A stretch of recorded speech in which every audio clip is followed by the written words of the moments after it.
Allez, c'est parti. C'est parti. Donc, bonjour à tous, bienvenue à ce webinaire. On est très heureux de vous accueillir virtuellement à ce webinaire sur les fonds européens. On vous attend d'ailleurs assez nombreux, on a été agréablement surpris et on vous en remercie. Juste un petit mot tout d'abord pour introduire ce webinaire. C'est un webinaire qui a pour objectif de vous donner une première approche des financements européens. Vous allez recevoir de la primo-information sur les financements européens et quelques outils aussi pour monter des projets européens. Donc, je vais partager mon écran.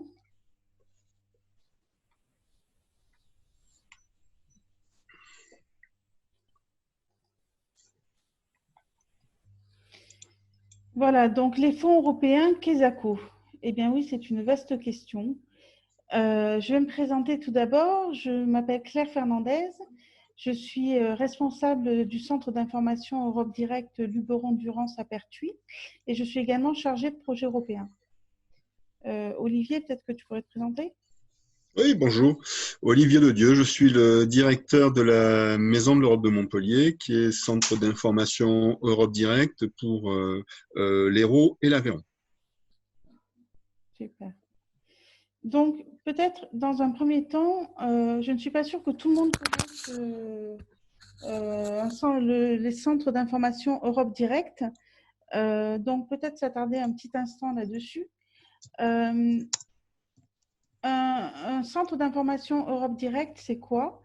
C'est un partenaire privilégié de la représentation de la Commission européenne en France, qui a pour objectif principal de rapprocher l'Union européenne de ses citoyens, de travailler à entretenir le lien entre les Européens et l'Union européenne. Voilà, donc ça va passer par plusieurs actions, plusieurs types d'actions. Tout d'abord, nous avons une mission d'information, c'est-à-dire que nous avons un accueil ouvert au public à minima 20 heures par semaine, accueil où nous disposons d'un centre de documentation sur l'Europe avec de nombreuses publications destinées à tous les publics. Nous avons aussi une mission de conseil, puisque nous apportons des réponses personnalisées aux demandes des citoyens et acteurs du territoire qui en font la demande. Et nous conseillons sur la recherche de financement européen. Nous pouvons aussi accompagner des structures au financement européen.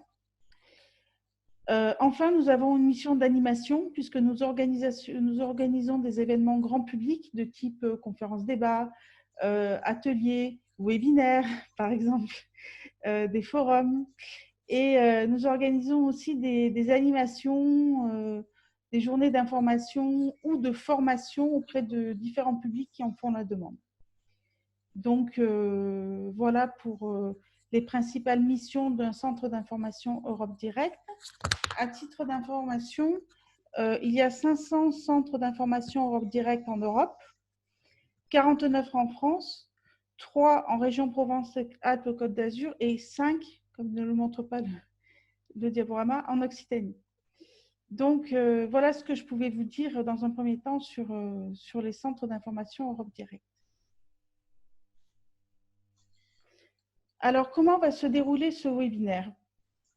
Dans une première partie, on va vous présenter un peu les principes généraux des financements européens. Ça va être un peu une introduction au financement européen.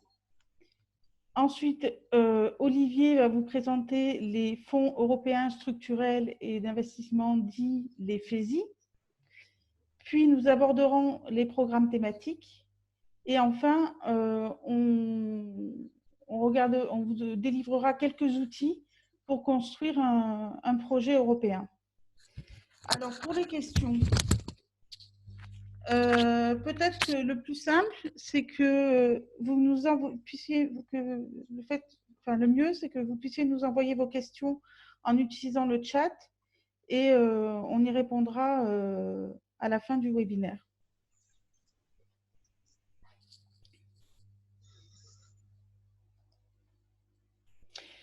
Donc, rentrons dans le vif du sujet, les financements européens, des leviers pour financer vos projets.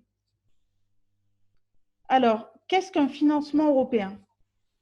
Eh bien, il faut savoir que dans le cadre de son budget pluriannuel, l'Union européenne octroie des financements à un large éventail de projets et de programmes ces financements ont pour objectif de permettre aux opérateurs de concourir à réaliser les objectifs de l'Union européenne, notamment en matière d'innovation, d'emploi, d'insertion, de préservation de l'environnement, d'éducation, de mobilité, dans des sujets très vastes. Alors, Olivier, je te laisse présenter le… Oui, bon, alors effectivement, il n'y a pas de programme sans financement.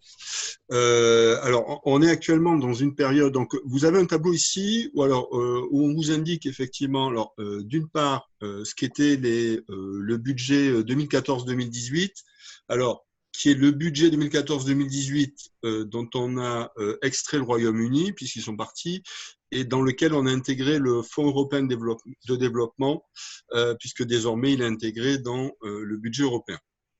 Alors, l'idée, c'est de vous montrer que, alors, le CPF, donc le cadre financier pluriannuel, puisque pour dire les choses simplement, l'Europe fonctionne sur un budget pluriannuel, donc qui courra de 2021 à 2027. Donc, ce budget reste globalement stable, hein, puisqu'on passe de 1058 milliards à 1074 milliards. Par contre, effectivement, s'y rajoute un plan de relance de 750 milliards. Alors, ceci étant dit, pour l'instant, on est encore sur des propositions budgétaires, puisque le budget, et le plan de relance et le cadre financier pluriannuel ne sont toujours pas votés. Alors, avec un calendrier qui a pris beaucoup de retard, ce qui impactera d'ailleurs effectivement la mise en œuvre des nouvelles politiques et fonds structurels en 2021. On y reviendra plus tard. Donc, où on en est aujourd'hui? Donc, sur le CPF et le plan de relance, les États se sont mis d'accord effectivement pour faire une proposition. Le trilogue, c'est-à-dire en fait le débat entre le Parlement européen, le Conseil de l'Union et le Conseil européen, se sont mis d'accord, donc ça date d'il y a 3 jours, pardon, sur finalement un volume global de subventions de 1840 milliards, pour dire les choses simplement. Donc, avec d'ailleurs, par rapport au tableau initial, un rajout de 16 milliards qui concerne notamment d'ailleurs Erasmus+, Horizon Europe, qui est le programme de recherche, le programme européen de santé, donc pour les principaux bénéficiaires. Alors, ceci étant dit, comme je disais tout à l'heure, il va falloir effectivement une ratification définitive. Pour ceux qui suivent l'actualité, il y a actuellement un gros point de clivage puisque la Hongrie menace de mettre son veto. Or, il faut savoir qu'en termes budgétaires, il faut l'unanimité des États membres. Alors, le conflit par rapport à la Hongrie, qui est aussi d'ailleurs le cas de la Pologne, est lié au fait que effectivement, le Parlement européen a proposé une conditionnalité au bénéfice des financements européens liés au respect des droits de l'homme. Et vous savez que dans ces deux pays, effectivement, il y a un débat entre la Commission européenne et le Parlement européen et ces deux États. Donc, pour dire les choses très simplement, il n'est pas dit qu'on arrive à voter un budget d'ici la fin de l'année 2020. Et tant qu'il n'y a pas de budget voté, il n'y aura pas de règlement qui définissent effectivement la mise en œuvre de ces financements européens. Alors, je reviens juste un peu sur la logique des arbitrages budgétaires. Donc, quand vous mettez en parallèle effectivement ce qui était le CPF 2014-2020 et 2021-2027, les principales baisses se retrouvent dans les deux volets historiques de l'Union européenne, c'est-à-dire la PAC, avec une baisse très significative, et de l'autre côté, ce qu'on appelle la politique de cohésion. Donc ici, j'ai juste indiqué le FEDER et le FSE+, hein, puisque en métropole, nous ne sommes pas concernés par la politique de cohésion qui ne concerne effectivement qu'une partie des territoires d'outre-mer. Voilà. Alors, pourquoi faiblesse? Tout simplement parce qu'il y a eu la volonté de l'Union européenne de développer des financements dans d'autres domaines d'activité. Donc, c'est le cas, par exemple, d'Erasmus+. Donc, on était parti sur un triplement du budget. Aujourd'hui, on arrive presque à un doublement du budget. C'est le cas d'Horizon Europe, qui est le grand programme de recherche, mais c'est aussi le cas de la politique de migration ou de la politique militaire, des politiques de défense européenne. Voilà. Donc, et enfin, effectivement, d'autres volets nouveaux qui émergent. Hein, donc, la question du numérique, l'Europe de la santé, donc qui est un nouveau programme européen qui est mis en œuvre sur cette nouvelle génération de programmes. Donc voilà, on reviendra dans le détail par rapport au FESI d'ailleurs sur les calendriers de mise en œuvre. Donc voilà une très rapide présentation des orientations budgétaires pour cette nouvelle période budgétaire. Claire, je t'envoie la balle. Merci.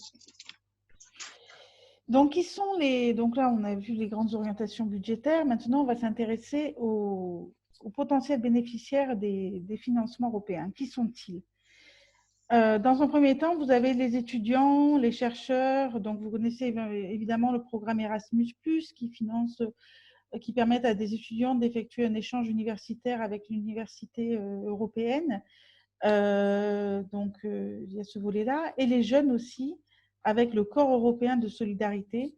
C'est un programme européen qui permet à des jeunes d'effectuer des volontariats dans des pays étrangers en prenant en charge tous leurs frais.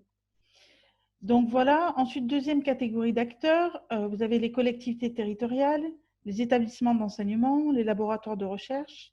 Et enfin, troisième catégorie d'acteurs potentiellement bénéficiaires de fonds européens, les associations, les entreprises et les ONG. Alors attention, dans le jargon européen, il y a une petite nuance à faire entre bénéficiaires de subventions, donc ce sont les acteurs qui mettent en œuvre le projet, qui ont reçu la subvention pour mettre en œuvre le projet, et les bénéficiaires finaux qui sont le cœur de cible de votre projet. C'est le public qui va bénéficier des résultats de votre projet. Donc attention, quand vous écrivez votre projet, à bien faire le distinguo entre ces deux types de bénéficiaires. Donc, il y a deux types de financement européens, deux principaux types. Hein. Il y a les subventions et les marchés publics.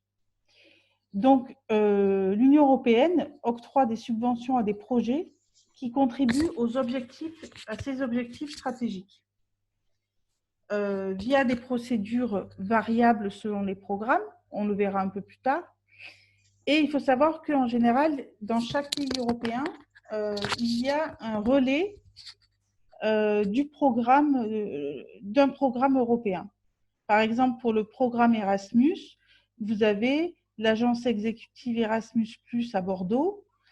Vous avez une autre agence Erasmus+ en Suède, en Espagne et dans tous les pays européens.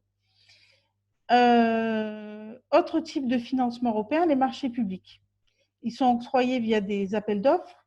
Ils concernent la fourniture de biens, de services ou de travaux, par exemple la commande de rapports, les équipements informatiques, etc. Mais ce qui va nous intéresser plutôt dans ce webinaire, ce sont les subventions européennes. Les subventions européennes peuvent être gérées de trois manières. La gestion directe, c'est quand les financements européens sont gérés directement par la Commission européenne ou par une agence exécutive.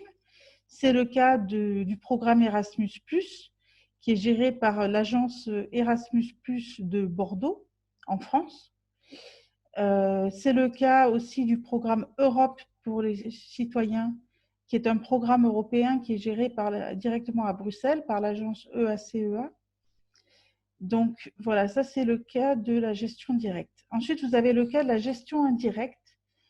C'est le cas où des financements sont confiés à des pays tiers ou à des organisations internationales, par exemple pour tout ce qui est aide aux pays candidats à l'adhésion à l'Union européenne.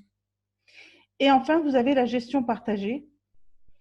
Ce sont les fonds qui sont gérés entre la Commission et les États membres via les autorités de gestion. Donc, c'est le cas notamment des fonds structurels, des FESI, des fonds structurels. Donc voilà, 3 types de gestion pour les financements européens. Mais maintenant, on va s'attacher plutôt à voir les grands principes de programmation des politiques européennes. Alors, comme vous l'a dit Olivier, les budgets sont sur 7 ans. Donc, on a une programmation pluriannuelle qui dure 7 ans. Les fonds se concentrent sur les thématiques stratégiques de l'Union européenne. Il y a toujours souvent un partenariat Europe-territoire, c'est-à-dire que les programmes sont portés entre les autorités européennes et les acteurs locaux. Il y a un principe d'additionnalité, c'est-à-dire que les aides interviennent en complément des aides nationales, régionales et locales. Et ces aides n'ont pas vocation à couvrir la totalité du coût du projet. C'est toujours un cofinancement, d'où l'effet levier dont on parlait tout à l'heure. Et les fonds européens ne financent pas du fonctionnement. Voilà les grands principes des fonds européens. Alors, on l'a dit, ces fonds européens obéissent à une stratégie, répondent à une stratégie. Eh bien, vous le savez tous, la Commission européenne a une nouvelle présidente, une nouvelle Commission européenne, qui a défini une stratégie basée sur 5 priorités. Donc, la première, c'est une Europe plus intelligente grâce à l'innovation, la numérisation, le soutien aux PME. Ensuite, c'est une Europe plus verte, à faible et à zéro émission de carbone, qui met en œuvre l'accord de Paris et investit dans la transition énergétique, la lutte contre le changement climatique, etc. Ensuite, vous avez une autre priorité qui est le numérique, avec la volonté de créer une Europe plus connectée, dotée de réseaux stratégiques de transport et de communication numérique. Puis, une autre priorité importante de la nouvelle commission d'Ursula von der Leyen, c'est une Europe plus sociale, qui donnera une expression concrète au socle européen des droits sociaux, soutiendra les emplois de qualité, l'éducation, les compétences, l'inclusion sociale et l'égalité d'accès aux soins de santé. Et enfin, dernière priorité, c'est une Europe plus proche des citoyens qui soutiendra les stratégies de développement pilotées au niveau local et le développement urbain durable dans toute l'Union européenne. Donc voilà les stratégies, les 5 priorités de la nouvelle Commission européenne. Et de ces stratégies naîtront les programmes européens publieront des appels à projets qui permettront de répondre à ces différentes stratégies, ou du moins à s'inscrire dans ces différentes stratégies. Donc les programmes européens ont 2 logiques d'intervention jusqu'à présent. Vous avez toute une catégorie de fonds européens qui sont dédiés à la promotion des territoires.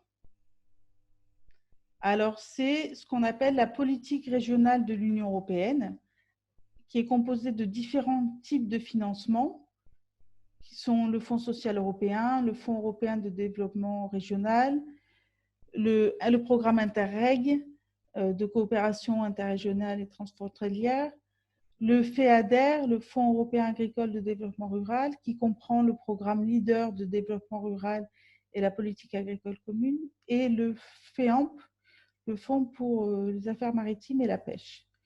Donc ces programmes-là sont gérés de manière entre deux entités, Bruxelles, enfin, la Commission européenne et l'État. Donc vous avez 3 types de gestionnaires de ces programmes. Vous avez la région, l'État, la collectivité. C'est ce qu'on avait vu tout à l'heure par rapport aux différents types de gestion des fonds européens. Donc là, vous avez les fonds européens qui ont pour vocation à promouvoir les territoires. Maintenant, il y a une autre catégorie de fonds européens. Ce sont les fonds européens par secteur, qui ont pour vocation de promouvoir des secteurs d'activité. Donc, vous avez différents types de programmes sectoriels. Vous avez Horizon 2020 pour tout ce qui est recherche et développement, le programme Europe créative pour tout ce qui est culture et médias, le programme Erasmus pour tout ce qui est éducation, formation, mobilité, le programme LIFE pour tout ce qui est environnement, le programme Europe pour les citoyens pour tout ce qui est projet autour de la citoyenneté européenne, du travail de mémoire européen. Et ces différents programmes sont gérés soit par la Commission européenne, directement par la Commission européenne, soit par les agences nationales ou les agences exécutives, comme je le disais tout à l'heure. Le programme Erasmus, par exemple, est géré directement par l'agence Erasmus basée à Bordeaux. Voilà pour les différentes logiques d'intervention des programmes européens. Donc là, vous avez un schéma qui est intéressant parce qu'en fait, il vous montre par thématique les fonds qui peuvent être mobilisables. Si vous avez un projet dans le domaine de la culture ou de la citoyenneté, vous pouvez faire appel à 3 types de fonds. Il y a 3 types de fonds qui peuvent potentiellement financer votre projet. Il y a le programme Europe Créative, il y a le programme Europe pour les citoyens et il y a le programme Leader.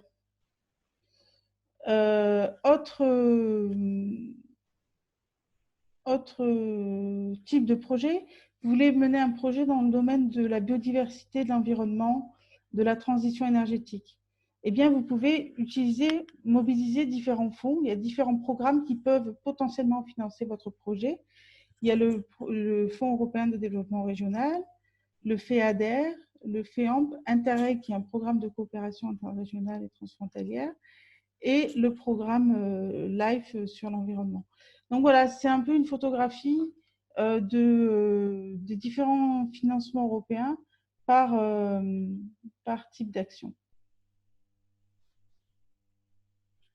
Voilà, Olivier, je te passe la main.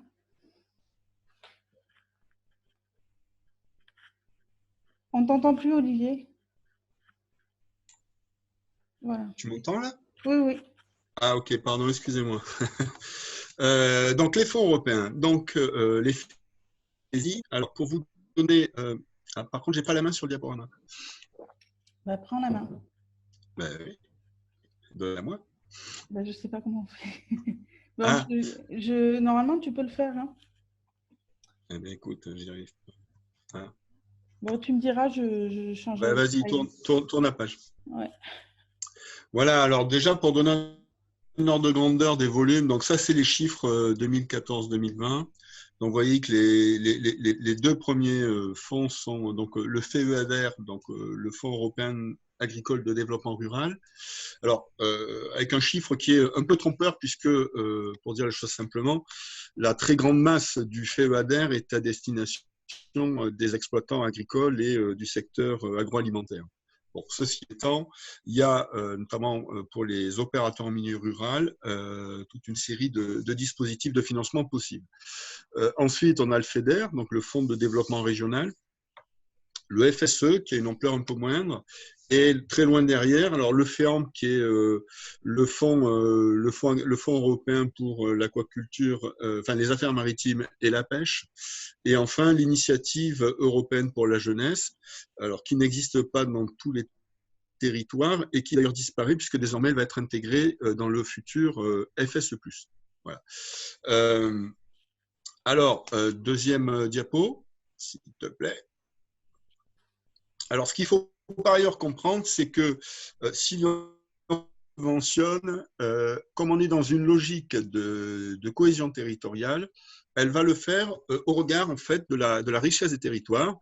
Donc, vous avez ici une cartographie avec 3 couleurs, donc du plus clair au plus foncé.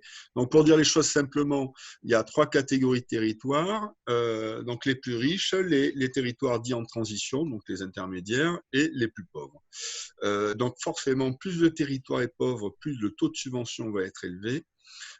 Et plus il est riche, plus ça sera l'inverse. Donc, vous voyez en France, effectivement, nous avons, alors en France métropolitaine, il n'y a que 2 types de territoires. Alors, avec des périmètres qui sont encore ceux de l'ancienne région pour l'instant, tout simplement parce que les fonds structurels ont été mis en place avant la fusion régionale. Et donc, on a continué à garder effectivement les anciens périmètres régionaux. Alors, avec la nouvelle programmation, ces périmètres vont être définis à l'échelle des nouvelles régions. cela suppose quand même que les nouvelles politiques soient mises en œuvre. Tant qu'elles ne sont pas mises en œuvre, ce qui va être le cas de la PAC, on va y revenir, on restera sur les anciens périmètres régionaux. Donc d'une région à l'autre, pour dire les choses simplement, si on compare la région PACA et la région Languedoc-Roussillon, pour prendre cet exemple-là, puisque nous sommes voisins, en fait, un même projet, finalement, n'aura pas un taux de subvention européen. Diapositive suivante. L'organisation de ce dispositif, de cette nouvelle génération de fonds européens, comment ça marche? Alors, première étape, comme c'est évoqué tout à l'heure par Claire, l'Union européenne a défini sa stratégie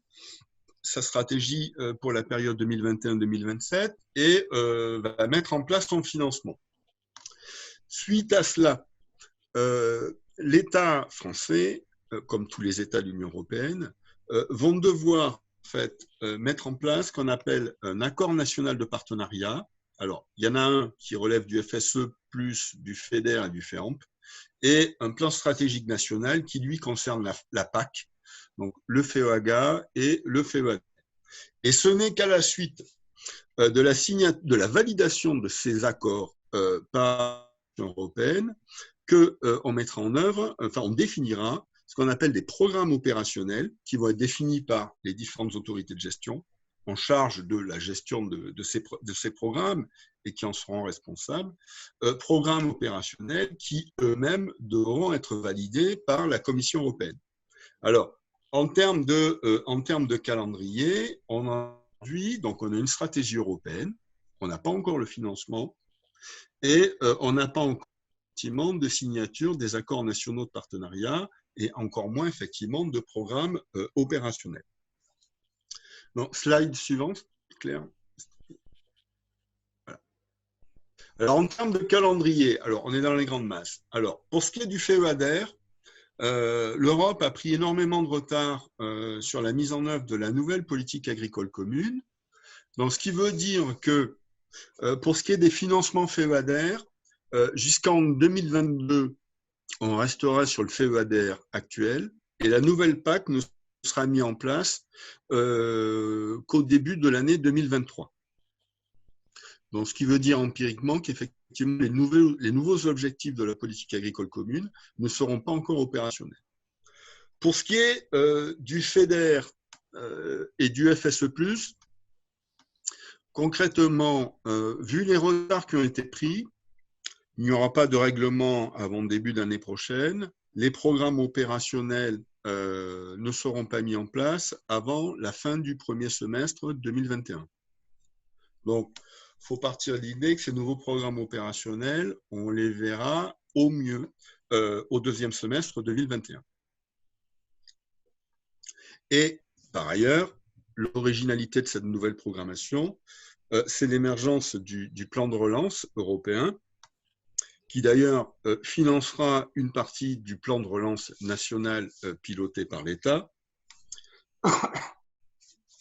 avec là aussi un calendrier qui a pris du retard, puisque, bon, alors d'une part, je rappelle que pour ceux qui ne le savent pas, pour que ce plan de relance soit mis en œuvre, il faut qu'il soit acté par les 27 parlements nationaux, donc, et à l'unanimité. Et enfin, il faut que le Conseil européen valide l'ensemble des plans nationaux qui bénéficieront de ce financement. Les États ont jusqu'au mois d'avril 2021 pour présenter leurs plans nationaux et faut-il encore qu'ils soient validés. Et enfin, une partie de ce plan sera mise en œuvre suite à la définition de prêts par la Commission européenne, donc auprès du secteur bancaire. Donc avec un calendrier de mise en œuvre qui reste assez compliqué. Alors, vous l'avez compris, la vraie difficulté, c'est d'appréhender en fait sur le premier semestre 2021 quels seront les moyens budgétaires mobilisables. Et à ce jour, pour dire les choses simplement, il n'y a pas vraiment de réponse à apporter. Alors, il existe une ligne qui a été définie, qui n'existait pas dans le cadre financier pluriannuel précédent, qui s'appelle, le nom m'échappe. 2 secondes. Voilà, React.eu, excusez-moi, c'est pas été réactif pour le coup, qui alors, a 2 particularités. La première, c'est d'être rétroactif, puisque c'est un fonds qui va servir notamment à financer les coûts qui ont été générés par la crise, en tout cas une partie des coûts qui ont été générés par la crise sanitaire. Donc, il y a des financements rétroactifs à partir de février 2020. Alors, si ce n'est que ce React.eu fait partie du plan de relance, et donc ça suppose effectivement que ce plan de relance soit adopté. Voilà. Donc, vous voyez, bon, alors, ceci étant, ça n'a rien de nouveau. C'est vrai qu'en 2014, la programmation avait pris du retard. Effectivement, donc du coup, il y a eu beaucoup plus de difficultés à démarrer la nouvelle programmation. Alors, pour entrer dans le détail des différents programmes, si on peut passer au slide suivant. Voilà. Alors, le détail qui sera forcément limité, tout simplement parce que, pour dire les choses simplement, si vous voulez savoir si vos projets sont finançables, ça supposera effectivement qu'il y ait une validation des programmes opérationnels. Alors, ceci étant dit, dans les grandes masses, quelles sont les orientations et les modes d'organisation de ces différents fonds structurels? Alors, premier fonds structurel, le FEDER, donc le Fonds européen de développement régional. Alors, comment ça fonctionne? Alors, les documents de planification, donc c'est comme j'évoquais tout à l'heure, un accord de partenariat national, donc qui couvre 3 fonds, le FEDER, le FSE+, et le FEAMP, et ensuite des programmes opérationnels régionaux, FEDER, FSE+.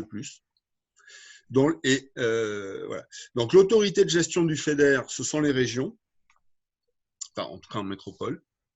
Alors, régions qui peuvent elles-mêmes déléguer, le cas échéant, toute ou partie de la gestion de ces fonds. C'est ce qu'on appelle des autorités de gestion déléguées.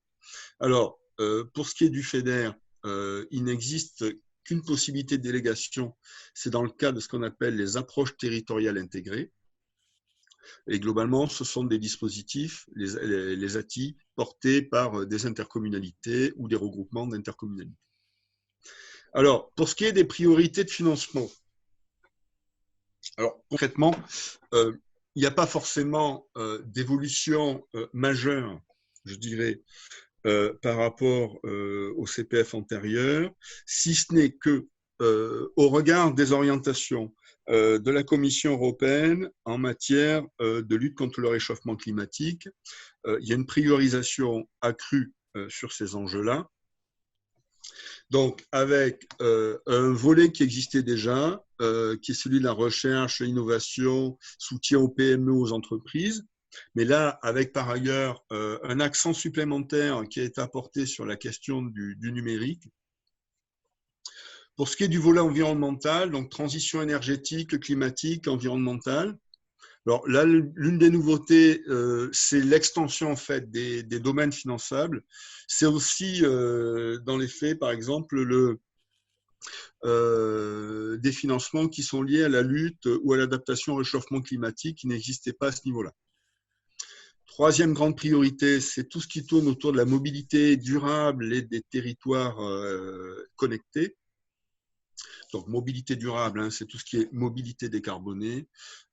Territoire connecté, ça renvoie à tout ce qui est couverture digitale du territoire. Et enfin, dernier volet, qui est un volet alors, qui reste encore quand même à définir, qui est un volet développement local. Alors, avec des vraies questions d'ailleurs sur la manière dont ça s'articule, notamment par rapport au dispositif leader. Voilà. Alors, en termes de calendrier, ces programmes opérationnels FEDER, FSE+, à ce jour, vous pouvez avoir dans certaines régions déjà une communication sur une V1, donc une première version de ces programmes opérationnels, qui est tout sauf validé, hein, c'est plus des outils en fait de mise en débat. Donc je sais que par exemple la région PACA, enfin pardon, la région Sud, ou la région Auvergne-Rhône-Alpes ont déjà sur leur site mis en place une première V1 de leur programme opérationnel. Ceci étant dit, effectivement, tout dépendra des arbitrages globaux qui restent à faire, qu'il s'agisse de budget ou qu'il s'agisse de règlements européens pour définir ces politiques. Alors, deuxième volet FEDER, si on peut tourner, Claire. Voilà. Alors, il y a un dispositif FEDER qui est un peu plus spécifique, c'est tout ce qui tourne autour de la coopération territoriale européenne. C'est-à-dire que, comme je le disais tout à l'heure, le FEDER, globalement, est géré par les régions. L'exception à la règle, c'est tout ce qui relève de la coopération territoriale européenne. Donc, ce qu'on appelle globalement, donc pour l'essentiel, c'est les programmes Interreg. Donc là, c'est des programmes qui ne sont pas élaborés à l'échelle d'une région, alors, mais soit à l'échelle de plusieurs régions françaises. Donc, c'est le cas, par exemple, autour des comités de massif. Donc, vous avez coopération territoriale donc, dans les Alpes, dans le Massif central, les Pyrénées, Rhône-Saône, etc. Soit c'est la coopération territoriale avec des régions transfrontalières, soit c'est à des échelles encore plus vastes. Voilà. Alors, avec là, du coup, chaque dispositif de Interreg définit finalement ses propres des programmes de coopération validés directement par la Commission européenne. Donc, avec des autorités de gestion qui vont être variables en fonction du dispositif. Par exemple, vous avez un Interreg Med qui est piloté par la région Sud, la région PACA. Et pour les Interreg, effectivement, ça peut être une région française, mais ça peut être une autre région européenne. Voilà. Alors, avec par ailleurs des priorités, qui restent dans le respect des priorités, des priorités macro de l'Union européenne, mais qui vont être beaucoup plus variables que ce qu'on peut retrouver dans les programmes opérationnels régionaux classiques du FEDER. Voilà. Donc, on est sur le même calendrier que le FEDER. Et alors, diapositive suivante, Claire, s'il te plaît. Donc voilà, vous avez la cartographie de ces différents programmes opérationnels Interreg. Donc, vous voyez qu'en fonction des territoires sur lesquels vous êtes, vous pouvez bénéficier du FEDER régional, mais vous pouvez, le cas échéant d'ailleurs, peut-être aussi bénéficier du FEDER Interreg. Voilà. Donc, on a moins l'habitude de mobiliser ces dispositifs, mais bon, voilà, il faut savoir qu'ils existent avec des conditions supplémentaires par rapport au FEDER classique. Slide suivante. Voilà. Alors, deuxième grand fonds, c'est le FSE qui devient le FSE+.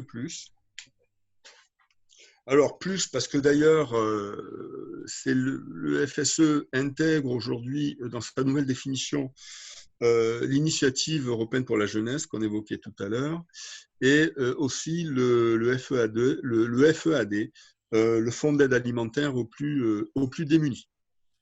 Alors, le FSE+, c'est un peu plus compliqué. Alors, en termes de documents de planification, alors, pour dire les choses très simplement, la difficulté du FSE+, c'est que c'est un fonds qui est saucissonné, en fait, avec une part qui va relever de l'État et une part qui relève de la région. Alors, pour dire les choses de manière très schématique, tout ce qui relève de l'emploi ou de l'inclusion, ça relève de l'État. Et donc, les orientations seront définies par le programme opérationnel national FSE+, porté par l'État. Et pour ce qui est du volet, pardon, j'ai fait une coquille d'ailleurs, c'est pas emploi. Pour ce qui est du volet formation, le FSE+, vous allez pouvoir le retrouver dans les programmes opérationnels régionaux, FEDER, FSE+. Donc, les autorités de gestion, c'est l'État pour l'emploi et l'inclusion et la région pour la formation.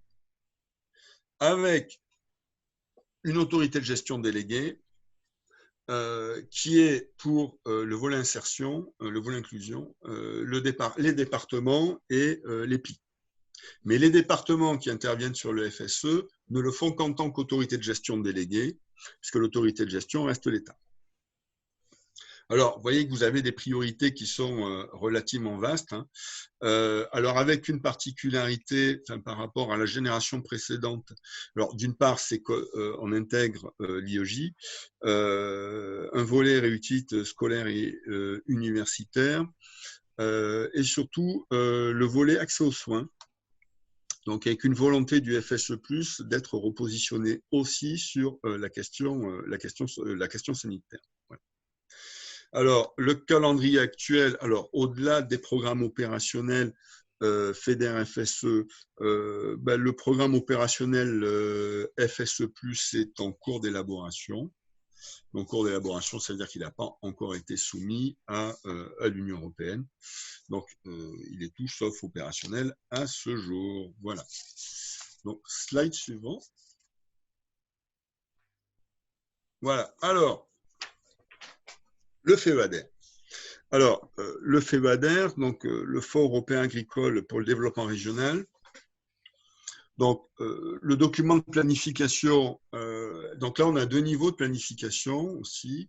Donc, un niveau national, donc c'est le plan stratégique national de la PAC, puisque ce qui est assez cohérent, puisque la politique agricole commune, c'est deux piliers, le FEAGA et le FEADER. Pour dire les choses simplement, le FEAGA, c'est pour beaucoup les aides directes aux exploitants, notamment les aides à ce qu'on appelle à la surface. Et le FEADER, c'est les aides, notamment les aides en lien à l'environnement et au développement rural. Voilà. Donc, il y a un niveau macro, niveau État, plan stratégique national de la PAC, et un niveau régional qui est les programmes de développement ruraux, qui doivent respecter un certain nombre d'orientations imposées par le plan stratégique national. Bon, je prends un exemple du type, il est prévu normalement qu'à minima, dans un programme de développement rural, au moins 5% de l'enveloppe du FEADER soit dévolue au programme leader. Voilà. Alors que sur d'autres volets, les régions vont avoir plus de latitude, soit pour ne pas mettre en place un certain nombre d'actions qui sont définies au niveau national, soit pour faire évoluer les montants de financement. Alors, l'autorité de gestion du FEADER, c'est les régions. Et il peut y avoir, sur un dispositif particulier qui est le volet de leader, une autorité de gestion déléguée, qui sont les groupes d'action locaux, qui se voient déléguer une partie de la gestion des projets financés via le programme leader. Voilà. Alors, sur les orientations du FEADER, donc, l'un des gros enjeux, c'est d'assurer un revenu équitable aux agriculteurs, la compétitivité de l'agriculture, les enjeux environnementaux liés à l'agriculture, qu'il s'agisse de préservation de la biodiversité, la transition agricole vers le passage en bio, l'action contre le changement climatique. Le soutien au renouvellement des générations, c'est notamment tout ce qui relève des aides aux nouveaux agriculteurs. Et enfin, un volet qui vous concerne plus, qui est celui du développement des zones rurales. Voilà. Avec des volets d'ailleurs qui ne sont pas que des volets relatifs au programme leader, qui permettent à des structures, alors là notamment des structures publiques, de bénéficier de financement. Voilà. Alors, la consultation sur la PAC, donc sur le plan stratégique national, est en cours. Donc, vous pouvez d'ailleurs, si vous allez sur le site du ministère de l'Environnement, participer à cette consultation. Voilà. Mais la PAC va prendre énormément de retard par rapport à ce qui était initialement prévu. Donc, ça veut dire que concrètement, pour 2021-2022, regardez plutôt les programmes de développement ruraux actuels des régions pour savoir si vos projets sont finançables, plutôt que de vous projeter dans la nouvelle PAC qui ne rentrera en application qu'en 2023. Enfin, dernier fonds, alors qui est beaucoup plus petit et qui par nature d'ailleurs ne concernera que certaines régions, donc le Fonds européen pour les affaires maritimes et la pêche, qui d'ailleurs concerne autant la pêche que l'aquaculture. Donc là aussi, la structure hiérarchique, c'est d'abord l'accord de partenariat national interfonds et un programme opérationnel FEAMP qui est national. Donc l'autorité de gestion, c'est l'État, donc la direction des pêches et de l'aquaculture. Alors avec, pour ce qui est du FEAMP, une partie des mesures dont la gestion en fait est déléguée aux régions. Et il peut y avoir une autre autorité de gestion déléguée, ce qu'on appelle les GALPA, donc les groupes d'action locale pour la pêche et l'aquaculture. Bon, on est un peu sur la logique un peu qu'on retrouve dans le programme LEADER, c'est-à-dire s'il y a une stratégie de développement local et la structuration d'un groupe qui porte cette dynamique, il peut y avoir une délégation de gestion d'une partie de cette politique à l'échelle locale. Voilà. Alors, au regard des enjeux de l'Union européenne, les grandes priorités, c'est donc la pêche et l'aquaculture durable. Donc, effectivement, l'idée, c'est pas que de soutenir une économie, mais effectivement de construire sa durabilité. Alors, en termes de gestion de ressources halieutiques, mais aussi en termes d'ailleurs de, je sais pas moi, de ports propres, de choses comme ça. C'est le développement d'une économie bleue durable. Et enfin, c'est tout ce qui relève, alors c'est plutôt un volet État, tout ce qui relève de la gouvernance maritime, hein, qu'il s'agisse de garde-côtes ou d'autres choses. Voilà. Donc là aussi, il y a un programme opérationnel ferme qui est en cours de négociation. Voilà. Donc voilà, dans les très grandes masses, hein, où on en est aujourd'hui effectivement de ces calendriers. Donc on reste très, vous voyez qu'on reste sur des schémas très larges. Alors tout simplement parce qu'on ne peut pas rentrer dans le détail. Alors pour deux raisons. D'une part, ce qui est finançable dépendra des programmes opérationnels et de leur finalisation. Programmes opérationnels qui, par ailleurs, aussi donneront aussi les budgets alloués à chaque type d'objectif. Et enfin, comme beaucoup d'actions sont régionalisées, ce qui est financé dans une région ne va peut-être pas l'être dans la région d'à côté. Voilà. Donc, c'est pour ça qu'effectivement, il est assez difficile de dire à une personne, si on ne sait pas la région dans laquelle elle est, si son projet est finançable ou pas. Ouais. Donc, et le calendrier fait qu'effectivement aujourd'hui, on a peu d'informations sur ce que sera la réalité des subventions. On peut passer au slide suivant. Voilà. Alors, avec quelques liens que je vous conseille. Alors, d'une part, vous avez un site qui est piloté par la CGET qui s'appelle europeenfrance.gouv.fr.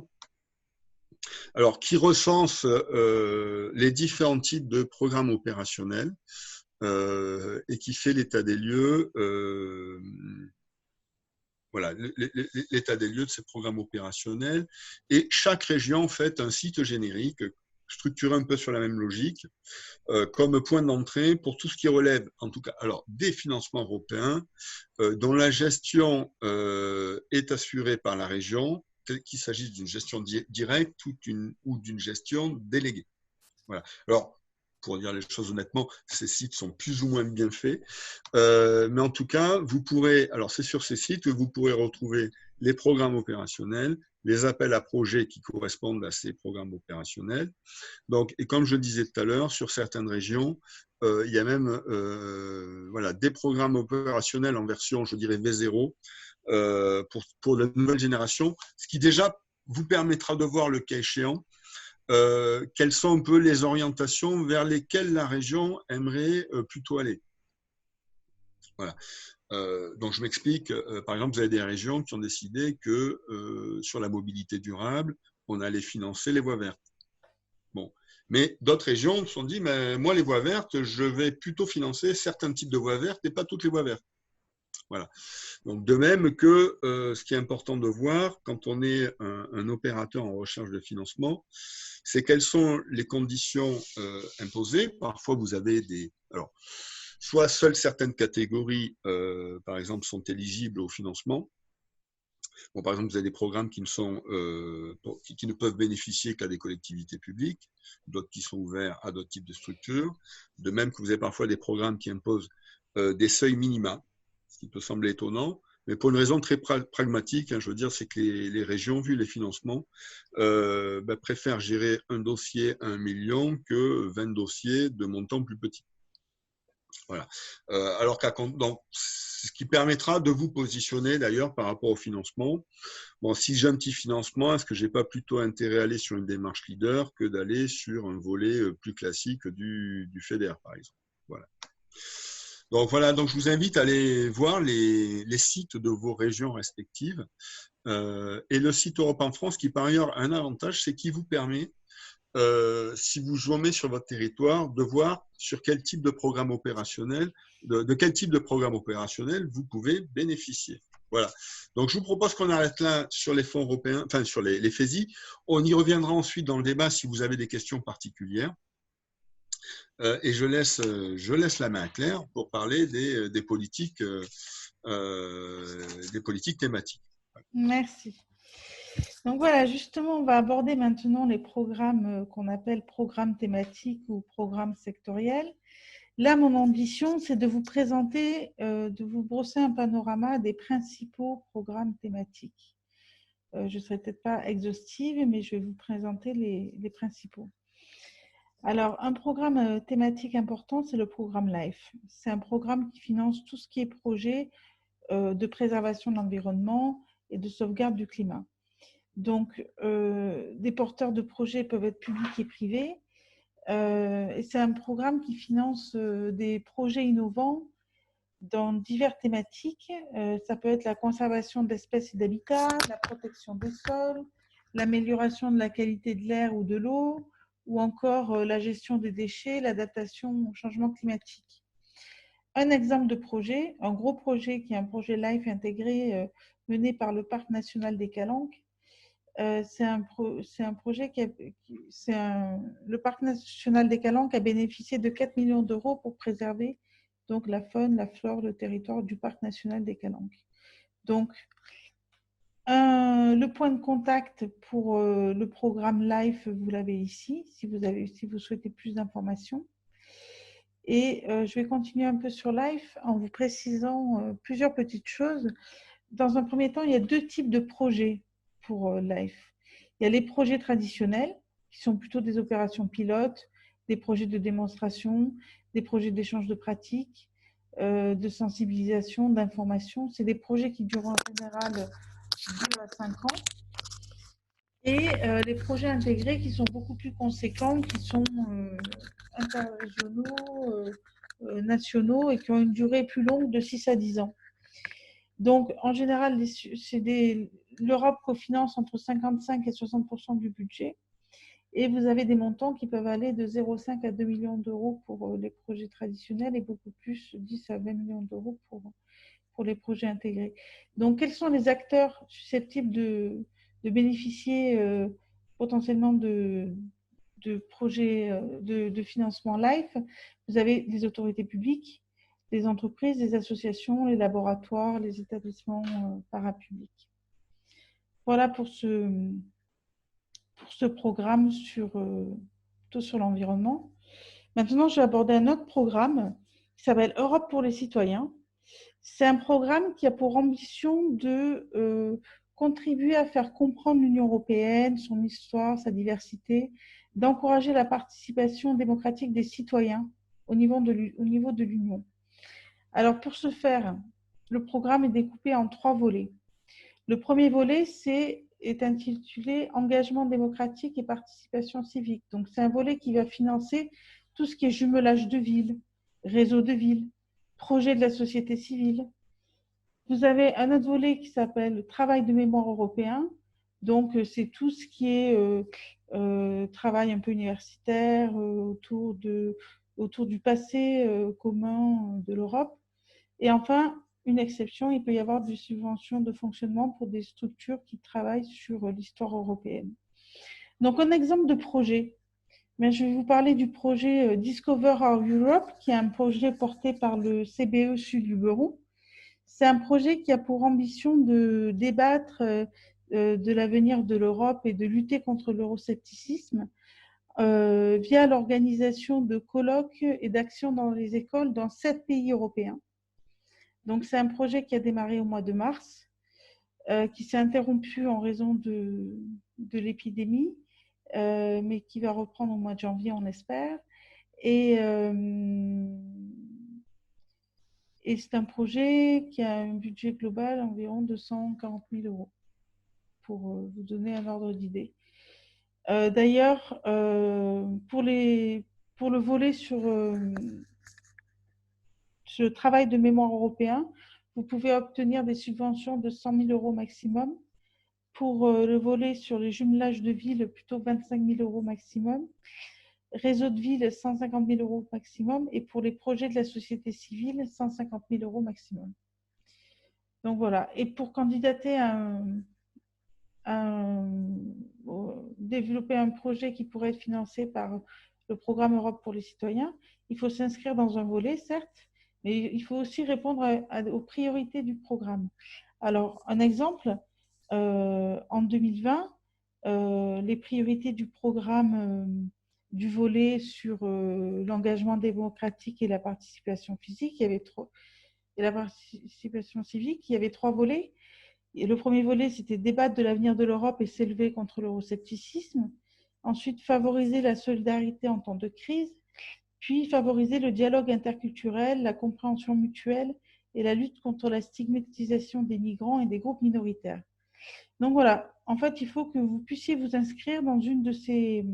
que vous puissiez, avec votre projet, répondre à une de ces priorités pour candidater à ce programme. Voilà, on en reparlera peut-être tout à l'heure si vous le souhaitez, si vous avez des questions.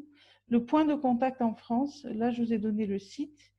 C'est porté par le CIDEM à Paris, mais vous avez un site qui répertorie toutes les informations donc, sur ce programme. Voilà, si vous souhaitez en savoir plus. Un autre programme européen, cette fois-ci dédié plutôt à l'économie et à l'entreprise, le programme COSME, ou COSME en anglais. C'est un programme qui se décline en 4 objectifs. Donc, les priorités, c'est d'améliorer l'accès au financement pour les PME, garantir la compétitivité et la pérennité de toutes les entreprises de l'UE, y compris dans le secteur du tourisme, améliorer l'accès au marché unique de l'Union européenne et à ceux des pays tiers, et promouvoir l'entrepreneuriat et la culture entrepreneuriale. Je vais vous donner un exemple d'action qui est financée par ce projet. C'est Erasmus Jeunes Entrepreneurs. En fait, c'est un programme qui dépend du programme COSME, qui permet à des entrepreneurs qui démarrent leur activité d'effectuer une période d'immersion chez un entrepreneur plus aguerri, du même secteur que le leur, dans un pays européen, et de bénéficier d'une bourse pour financer cette mobilité. Donc, voilà, c'est une façon de promouvoir la culture entrepreneuriale et d'échanger des expériences, etc. Et c'est un exemple de projet qui peut être financé par ce programme. J'ai mis en référent le réseau EEN, c'est Europe Entreprise Network. Donc, ils sont référents sur ce type de programme. Un autre programme qui est plutôt connu, qui s'appelle le programme Erasmus, que vous connaissez sûrement. C'est un programme qui est très riche, puisque en fait, on pense souvent, quand on pense au programme Erasmus, on pense souvent à la mobilité, à l'échange de jeunes à l'étranger, enfin au départ de jeunes à l'étranger, etc. Mais c'est qu'un seul volet du programme Erasmus. Le programme Erasmus peut permettre beaucoup de choses. Alors, je vous ai mis dans ce diaporama les actions clés du programme Erasmus. La première, c'est la plus connue, c'est la mobilité des individus. Erasmus permet aux jeunes de partir à l'étranger, aux étudiants, aux professionnels, aux stagiaires de faire un stage à l'étranger. Mais il y a aussi l'action 2, l'action clé numéro 2, qui s'appelle Coopération pour l'innovation et les bonnes pratiques. En gros, c'est un peu de l'ingénierie de formation. Et c'est destiné à qui sont les potentiels bénéficiaires de ces financements? Ce sont plutôt des associations, des organismes publics, des universités. Une troisième action, c'est le soutien aux réformes des politiques, où l'objectif du projet, c'est de faire l'interface entre le citoyen, l'administration publique et les politiques. Ensuite, vous avez une autre action, c'est l'action Erasmus Jean Monnet, qui concerne surtout les centres d'excellence de recherche, les centres universitaires qui veulent développer de nouvelles études. Voilà. Et enfin, vous avez un volet sport. Le volet sport, ça concerne des projets qui créeraient des pratiques, qui amèneraient des pratiques innovantes dans le sport au niveau européen, national et local. Donc, je vais vous donner un exemple pour que ça apparaisse un peu plus concret. Un exemple d'un projet cofinancé par le programme Erasmus sur l'action KA2, Coopération pour l'innovation et les bonnes pratiques. C'est le projet European School of Entrepreneurship. C'est un projet porté par une structure, par le CBE, en partenariat avec une université en Slovénie, une chambre de commerce en Belgique, une centre de formation en Pologne et une école de start-up à Madrid, en Espagne. Et c'est un projet qui a pour vocation à créer une école européenne de l'entrepreneuriat. Alors vous me direz, c'est un bien grand mot, mais en fait, voilà ce qu'on a pu faire grâce au programme Erasmus. On a pu écrire un référentiel de formation sur l'entrepreneuriat. On a pu faire un guide de bonnes pratiques pour les entrepreneurs européens. Et surtout, on a pu faire une plateforme de formation en ligne pour les futurs entrepreneurs. Donc, qui est fort utile, surtout en ce moment. Donc, voilà. Et pour information, c'est un projet qui a bénéficié d'un financement de presque de 298 700 € exactement sur 3 ans. Donc, voilà un exemple de projet Erasmus+. Il y en a beaucoup d'autres. Une dernière information. Pour la période 2021-2027, le budget du programme Erasmus devrait être de 24 milliards d'euros. Donc, il y a à peu près plus 55% du budget pour la période. Ensuite, passons à la culture. Parce que la culture est aussi cofinancée par l'Europe, avec le programme Europe Créative. Le programme Europe Créative, c'est le programme qui finance la culture et l'audiovisuel en Europe. Donc, il y a 3 volets dans ce programme. Le volet culture, qui finance tout ce qui est projet de coopération, de traduction littéraire, de mise en réseau, de plateforme, avec pour ambition de permettre aux opérateurs de travailler à l'échelle internationale et européenne. Et ensuite, vous avez le volet média, qui finance plutôt tout ce qui est audiovisuel, aide au lancement de projets à dimension européenne, à l'internationalisation de l'audiovisuel européen, donc on est plus sur des médias, et le volet transsectoriel qui vise à promouvoir notamment la coopération politique transnationale. Donc il y a un joli projet dont je voulais vous parler, cofinancé par le programme Europe Créative, c'est le programme Orpheus 21. C'est un projet qui vise à favoriser l'insertion des musiciens professionnels réfugiés. Donc, c'est un projet qui a été financé par Europe Créative. Mais je pourrais vous donner d'autres informations plus tard si vous le souhaitez. Un relais français important pour ce programme, c'est le Relais Culture Europe, qui est basé à Paris. Mais voilà, ils ont toutes les informations sur le programme. Ou alors, vous pouvez aller voir directement le site de l'agence ACEA. Mais le Relais Culture Europe se veut un centre de ressources sur ce programme.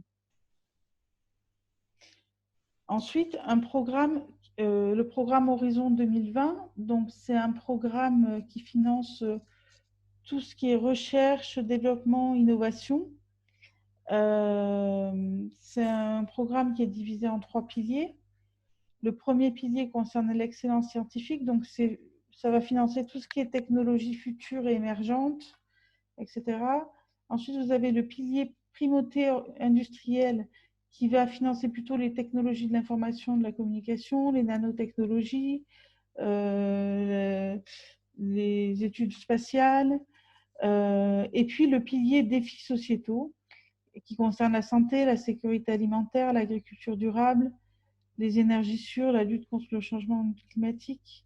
Donc voilà, ce sont des actions qui sont cofinancées par le programme Horizon 2020. Un exemple de projet, c'est le projet Step by Step.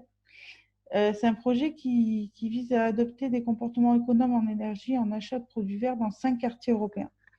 Donc c'est un exemple de projet cofinancé par Horizon 2020. Et enfin, le point de contact. Alors, vous allez sur le site horizon2020.gouv.fr et vous allez accéder au réseau des PCN. Alors, PCN, ça veut dire points de contact nationaux. Et en fait, vous avez des référents par type d'action d'Horizon 2020, par thématique. Donc, si vous voulez, je ne sais pas moi, travailler faire financer un projet sur la santé, eh bien, vous aurez un référent dédié à la santé qui pourra vous conseiller pour monter votre projet. Voilà. Voilà, j'en ai fini pour la présentation des différents programmes thématiques. Là encore, je vous ai présenté les principaux programmes. Hein. Je n'ai pas été forcément exhaustive. Maintenant, on va passer à une autre partie. Je vais essayer de vous donner quelques outils pour répondre à un appel à projet européen. Voilà, quelles sont les différentes étapes, comment ça se passe quand concrètement on a un projet et on veut le faire cofinancer par l'Europe, comment on s'y prend. Donc voilà, c'est quelques petits outils que je vous donne ici. Alors d'abord, il faut faire de la veille. Et oui, il faut repérer les différents appels à projets. Vous avez un site de référence, donc le site de la Commission européenne, Funding Tenders. Donc vous sont répertoriés tous les appels à projets européens. Donc ça vous permet d'être informé des différents appels. Un autre site qui est très, très bien aussi, c'est Up to Europe. C'est un site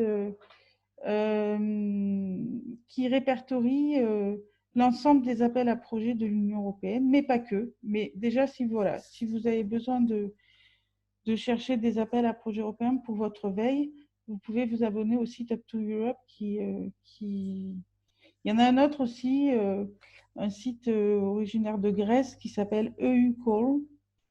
Mais voilà, je pense qu'entre celui de la Commission européenne et Up to Europe, vous êtes pareil. Voilà, donc pour faire la veille. Ensuite, il va falloir réfléchir à comment concevoir votre projet. Parce que un projet européen requiert une certaine méthodologie. On va vous demander de penser votre projet comme suit. En fait, il va falloir réfléchir à l'objectif général du projet, en quoi il répond à la priorité, aux objectifs stratégiques de l'Union européenne. Ensuite, il va falloir penser aux objectifs spécifiques des différentes activités, c'est-à-dire quels vont être quelque part aussi un peu les résultats, les bénéficiaires finaux, qui est la cible de votre projet, quels sont les partenaires, quelle cohérence à ce partenariat, quelle pertinence à votre projet, quels sont les résultats, l'impact de votre projet et la durabilité. La durabilité, c'est très important. L'impact aussi, hein, mais la durabilité, c'est très important. Donc voilà, c'est un peu des mots-clés qu'il faut retenir et il faut arriver à penser votre projet en fonction de ces différents items. Là, vous avez ce qu'on appelle un cadre logique. Alors, je vais pas vous le décrire en entier, mais grosso modo, ça vous donne une grille de lecture de votre projet et c'est très utile pour construire votre projet et faire en sorte de répondre à ce qui est demandé dans un appel à projet européen. Donc ça, je pourrais vous le faire passer si vous le souhaitez, il n'y a pas de souci. Alors, il y a différentes étapes pour candidater à un appel à projet européen. La première, c'est tout bête, mais voilà, il faut faire de la veille, identifier le programme européen adéquat. Ensuite, il faut que votre projet réponde aux lignes directrices du programme et aux objectifs, comme on l'a vu précédemment, aux grands objectifs de la stratégie de l'Union européenne. Donc, il faut vraiment que votre projet s'inscrive dans cette droite ligne. Ensuite, il va falloir travailler le cadre logique de votre projet en travaillant les objectifs généraux, spécifiques, les résultats attendus, etc. Toute cette méthodologie-là. Donc, c'est important parce que c'est ce qui vous sera demandé dans le formulaire de candidature. Ensuite, En même temps, un autre élément important, c'est qu'il faut constituer un consortium européen, notamment pour les programmes thématiques. Un consortium européen, c'est quoi? C'est un groupe de partenaires avec un chef de file et des partenaires. Parce que, par exemple, si vous voulez postuler, monter un programme, un projet d'échange de bonnes pratiques Erasmus ou de coopération d'innovation Erasmus, si vous y allez tout seul, vous ne serez jamais retenu. Il faut toujours y aller au sein d'un consortium. Donc, les grandes questions, c'est comment on forme un consortium finalement. Eh bien, il faut bien choisir ses partenaires, notamment en termes de ce qu'ils peuvent apporter au partenariat, à la pertinence et à la complémentarité entre les différents partenaires. Par exemple, nous, pour le programme European School of Entrepreneurship, lorsque nous avons formé notre partenariat, nous avions effectivement une chambre de commerce, une école de start-up, très bien, mais une université pouvait apporter une plus-value au projet. Donc, nous avons travaillé avec l'université de Primorska en Slovénie. Et elle est venue dans le partenariat, nous avons eu le projet. Voilà, il y avait une cohérence, une complémentarité et ce partenaire a amené une valeur ajoutée au projet. Autre élément important, l'équilibre géographique. À moins que ce soit dans les programmes de coopération interrégionaux, mais si vous faites un projet européen France, Italie, Espagne, il y a peu de chances qu'il soit retenu. C'est-à-dire que la Commission veille à ce qu'il y ait un bon équilibre géographique dans les consortiums. C'est-à-dire qu'il faut idéalement, il faudrait avoir des pays de l'Est et des pays de l'Ouest, des pays du Nord, des pays du Sud. Il faut veiller à ce que ce ne soit pas un projet uniquement composé de pays issus de l'Europe de l'Ouest, mais faire en sorte que voilà, qu'il y ait un mélange Est-Ouest, voire Nord-Sud, voilà. Donc ensuite, il y a différents outils pour trouver des partenaires. Ben justement, je vais vous reparler du site Up to Europe. C'est un site où vous pouvez trouver aussi des espèces de petites annonces de partenariat pour répondre à des appels à projets européens. En fait, vous avez des partenaires qui publient leur idée de projet et qui disent, voilà, nous cherchons un partenaire de tel pays, ayant telle compétence, pouvant s'inscrire dans ce projet, etc. Et donc, vous pouvez créer votre partenariat avec cet outil-là, Up to Europe. Et puis ensuite, vous verrez, quand vous commencez à travailler dans les projets européens, les projets appellent les projets, vous rentrez dans un réseau de partenaires européens et vous allez vous rendre compte que finalement, des structures qui travaillent sur des projets européens en Europe, il n'y en a pas tant que ça. Et c'est finalement un petit milieu aussi. Voilà. Et ensuite, Europe Direct peut aussi vous aider dans la recherche de partenaires.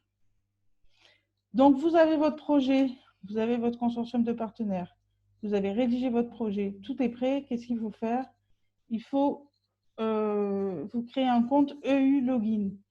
En fait, maintenant, pour candidater à un programme européen, il faut utiliser une plateforme dématérialisée pour soumettre votre réponse à l'appel à projet. Donc voilà, vous créez un compte EU Login.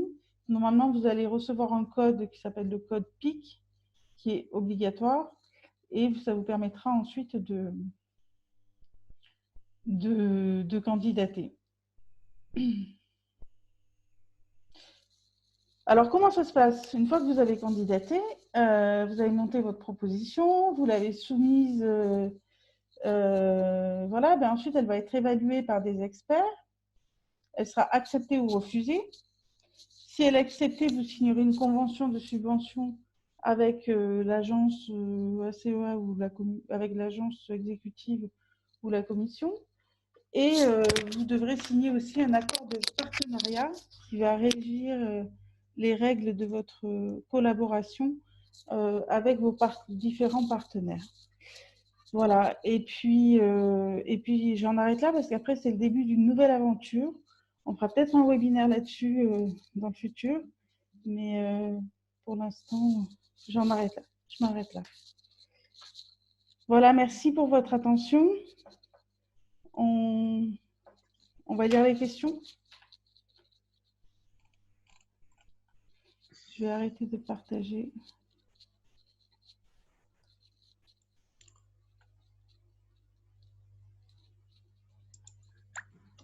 Alors, en cas de refus, sait-on les raisons, effectivement Oui. Ça va un peu dépendre des gestionnaires. Certains font des réponses assez circonstanciées. Non, alors, souvent d'ailleurs, pour beaucoup d'appels à projets, en fait, il y a une notation. Voilà. C'est-à-dire que voilà, votre proposition va être évaluée et si vous êtes en dessous d'une certaine note, vous ne serez pas, enfin, votre projet ne sera pas retenu. Alors, d'où l'intérêt effectivement de se tourner alors, vers ce qu'évoquait Claire, les points d'information nationaux qu'il y a sur plusieurs programmes qui justement vous expliqueront pourquoi votre projet n'a pas été retenu et donc du coup la meilleure manière de le rendre un peu plus entre guillemets performant. Voilà. Oui, normalement, votre projet est évalué par l'évaluateur. Normalement, Voilà. vous recevez un document qui stipule votre note et qui vous fait des remarques sur ce qui est amélioré. Donc, il est assez rare de soumettre un projet et de le faire cofinancer du premier coup. Donc, en général, on reçoit un document qui nous explique un peu ce qui est amélioré dans le projet et puis on le soumet par la suite une deuxième fois et en général, si on a bien travaillé, ça. Alors, je dirais qu'en fait, tout dépend aussi du niveau de concurrence sur les programmes. Enfin, je m'explique. Si on prend par exemple Erasmus+, donc vous êtes sur un programme dont on double le budget. Donc, et c'est un programme sur lequel, alors, autant au niveau de l'Erasmus étudiant, il y a toutes les universités quasiment candidates, dont le niveau de sélection qui est très élevé. Par contre, si sur votre projet, excusez-moi, vous voulez utiliser Erasmus, mais plutôt sur le volet formation pour adultes, formation qualifiante, hein, formation professionnelle. Là, il y a beaucoup moins de, en fait, il y a beaucoup moins de structures qui répondent. Donc, du coup, le niveau de compétition sera moins élevé. Voilà. Alors, donc c'est vrai que tout va dépendre un peu. Bon, on parlait d'Europe pour les citoyens. C'est vrai que c'est un programme, c'est un petit programme. Il y a beaucoup de concurrence. Donc c'est vrai que le niveau de sélection va être plus élevé là. Enfin, là, je parle sous le contrôle de Claire, hein. Mais voilà. Donc tout dépendra effectivement du niveau de concurrence et du budget qui est affecté. Bon, soyons clairs, là, on a eu, pendant la période de crise, des appels à projets sur des financements dans le domaine de la santé, notamment liés à la crise du Covid. Effectivement, on était dans un contexte où la plupart des candidats qui avaient des projets crédibles ont réussi à obtenir des financements. Alors, quel est le temps moyen pour établir une demande? En fait, tout dépend du type de projet. Enfin, honnêtement, il y a des projets plus ou moins simples. C'est vrai que déjà, ne serait-ce que si on veut structurer des partenariats européens, il y a un temps de montage de ces partenariats qui est assez qui est significatif.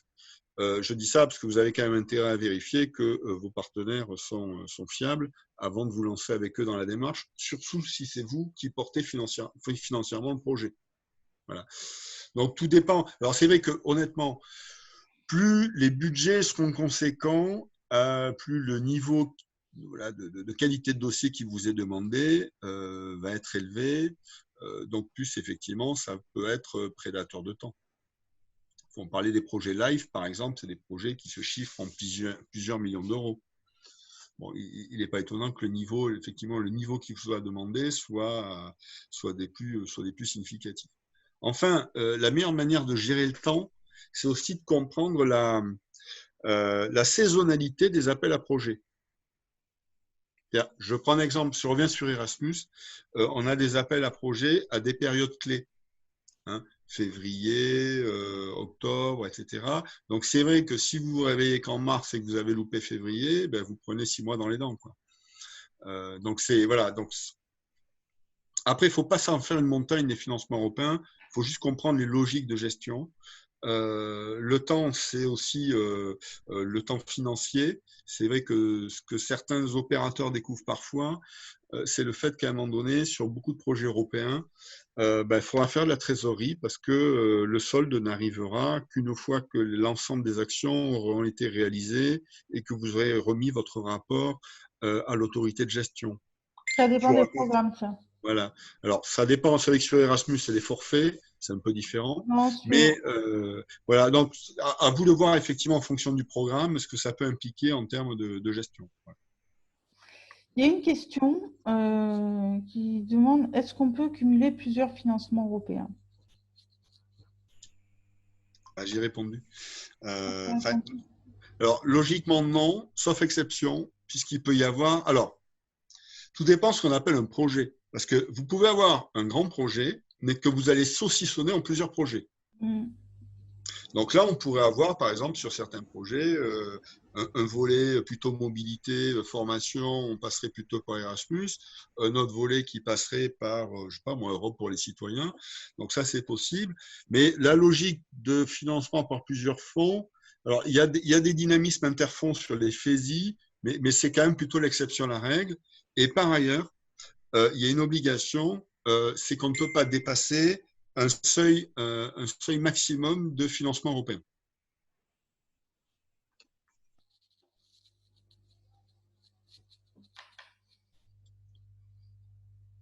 Alors, existe-t-il une plateforme européenne de mise en relation entre les projets en demande de partenaires et les structures souhaitant s'inscrire dans un projet cofinancé par l'Union Oui, européenne?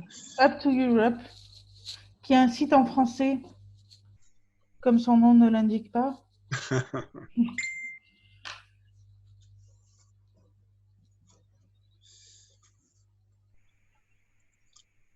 Mais peut-être dans le chat, tu pourrais mettre le lien, Ouais, le nom en tout cas.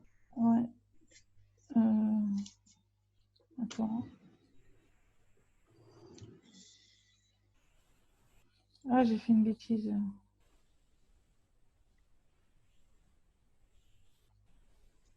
Alors, sur certains programmes, il y a aussi des plateformes où les gens, effectivement, aussi font des demandes de partenariat.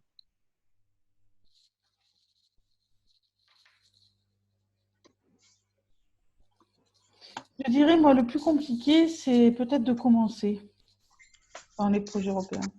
Une fois que vous avez un projet, deux, c'est plus facile pour trouver d'autres partenaires. Vous allez être sollicité par des partenaires pour d'autres projets.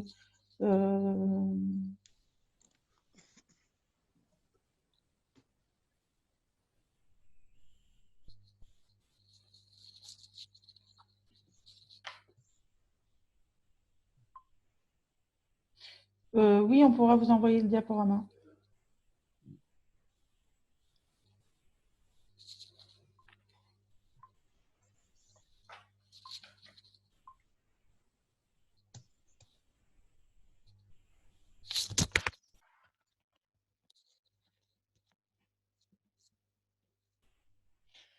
Alors, combien de temps il faut pour établir une demande? Quel est le délai de réponse pour obtenir l'accord? Ça dépend.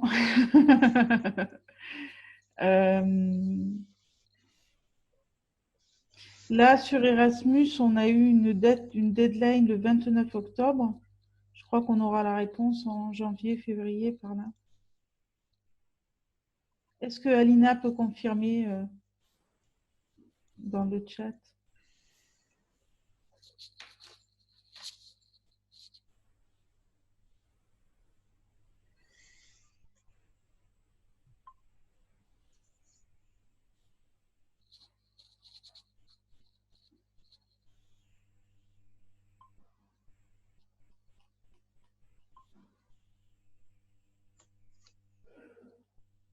Bon, je crois qu'on a peut-être fait le tour des questions.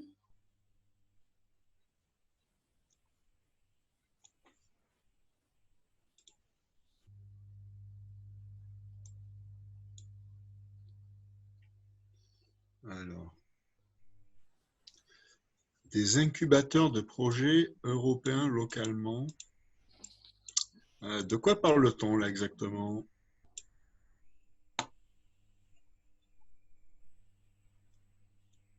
Oui, les centres Europe Direct peuvent aider, peuvent vous conseiller, vous accompagner sur, sur des projets européens. À des groupes d'entraide ou d'échange, oui. Alors, par exemple, alors en milieu rural, souvent les structures qui portent les programmes leaders, qui sont d'ailleurs aussi souvent positionnés sur d'autres financements européens, sont souvent des relais d'information, effectivement, et d'appui, le cas échéant, aux porteurs de projets. Ouais. Après, des groupes d'entraide ou d'échange, alors c'est vrai que souvent, les groupes d'échange, on les trouve d'abord auprès des gens qui ont déjà été sur les financements européens, où il y a des réseaux thématiques. Hein, mais, après, certaines régions aujourd'hui essayent de développer de la formation aussi auprès des éventuels porteurs de projets. Pour des régions très pratiques, c'est déjà susciter des porteurs de projets. Et puis, c'est aussi de se dire que plus on les forme en amont, moins on a de problèmes en aval. Voilà. Et après, il y a des opérateurs, hein, honnêtement, des opérateurs privés qui vous facturent des prestations pour vous accompagner sur le montage de projet. Oui, il y a des consultants. Voilà. Après, sur certains dispositifs, je pense notamment à Erasmus, on peut avoir aussi des consortiums, c'est-à-dire des structures qui vont porter en fait les demandes pour certaines organisations. Je prends le cas par exemple en Occitanie, la région a créé un consortium autour de l'apprentissage. Et donc, en fait, ils permettent au CFA d'envoyer des jeunes en mobilité Erasmus sans que les établissements, les CFA, n'aient besoin de monter eux-mêmes les dossiers. Après, concernant Erasmus, il y a aussi le réseau des développeurs Erasmus qui peuvent être qui sont des personnes ressources qui peuvent vous appuyer.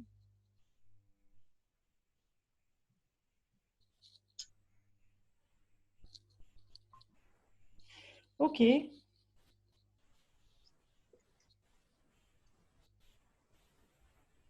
D'autres questions? Eh bien, merci beaucoup pour votre attention. Merci. Et puis, on espère vous donner rendez-vous pour d'autres webinaires sur d'autres thématiques. On verra. Merci bien. Et bonne chance pour vos dossiers. Oui. Au revoir. Au revoir.